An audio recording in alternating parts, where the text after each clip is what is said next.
លងស្នេហ៍លើស្រីហើយលោកអើយដល់មិនបានទេ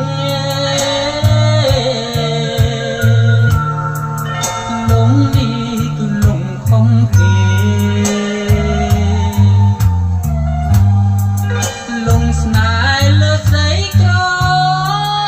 មុំដល់មិនរួចឡើយម៉ែអើយឆាប់ចូលទៅ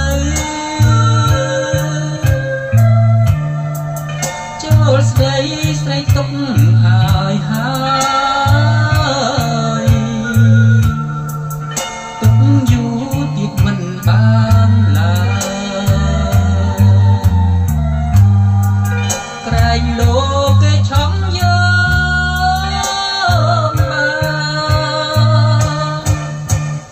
ម៉ែអើយជួយផ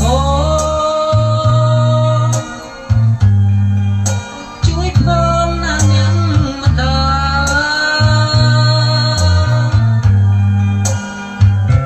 គ្មានអ្នកណាជួយកូនបានឡើយមានតែម៉ែមានតែម៉ែមានតែម៉ែទើបជួយបានជួយកូនផងណាបើសិននាងបានគេ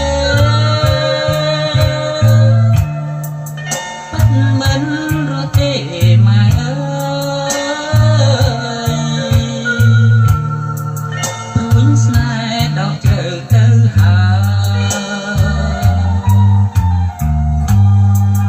មិនងាយដល់វិញបានទេ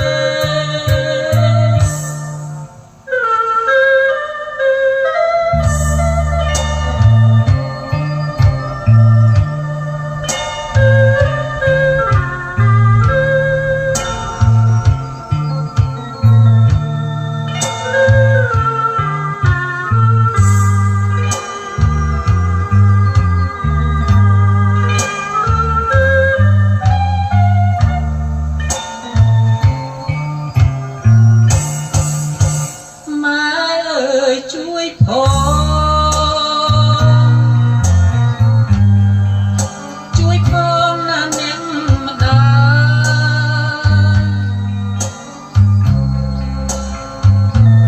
មានអ្នកណាជួយកូនបានឡើយមានតែម៉ែមានតែម៉ែមានតែម៉ែទើបជួយបានជួយ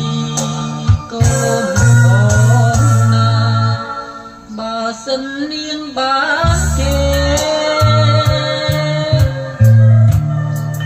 ពិតមិនរត់ទេ